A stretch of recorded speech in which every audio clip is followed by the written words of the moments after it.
On Thursday, May 10, Democrats on the House Intelligence Committee released around 3,500 advertisements used by Russian agents between 2015 and 2017 on Facebook and Instagram, which is owned by Facebook.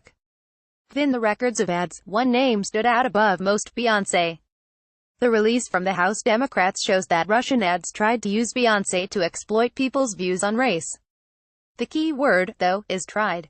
In February 2016, for example, two separate ads from two different accounts advertised an anti-Beyoncé rally and pro-Beyoncé rally. Both rallies were advertised as scheduled at the same time and place, the National Football League's headquarters in Manhattan. The ads were published after Beyoncé performed at Super Bowl 40, as her and her backup dancers wore attire reminiscent of the Black Panthers. The performance became a cultural talking point. Former New York City Mayor Rudy Giuliani ranted about it on Fox News, for example, and the Russian trolls seemingly tried to wield the storyline wind people up even more. As the Washington Post mentions, neither of the ads seemed to attract much support, but the effort is indicative of what these ads aim to do: use cultural subjects to stir up the passions of people on either side of the debate. Matt Cowan, Getty Images Sport. Getty Images. California Representative Adam Schiff, the top Democrat on the House Intelligence Committee, explained in a statement.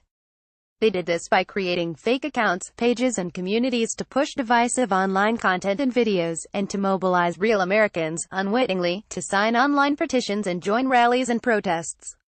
Russia sought to divide us by our race, by our country of origin, by our religion, and by our political party. They sought to harness Americans' very real frustrations and anger over sensitive political matters in order to influence American thinking, voting and behavior.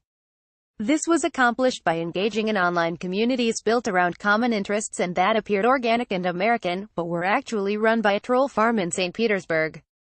The records of ads show that Russian agents tried to disparage one policy by attempting to attract people who support a separate policy, while making the policies seem like they are in conflict. Check one other example. An ad that was published in June 2015 had a caption that read, "The two recent U.S. wars were costly for our nation, to put it lightly. They led to domestic devastation of country. No matter what Defense Secretary or POTUS are saying, they don't fool me with promises of gay military equality as key to the nation's agenda. Better talk to me about cutting Dodd's budget."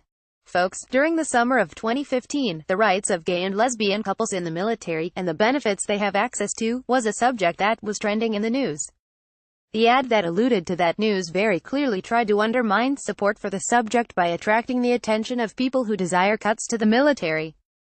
The files made public by the House Democrats show example after example of similar tactics being used on other subjects, like on the shooting of 9 black churchgoers in Charleston.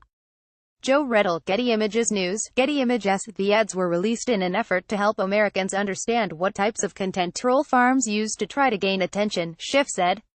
The congressman said in his statement, last year, the bipartisan leaders of the House Intelligence Committee's Russia investigation made a commitment to the American people to publicly release the Facebook advertisements used by the Kremlin-linked Internet Research Agency, so that Americans can begin to understand how Russia used social media to influence the 2016 election, and to divide us.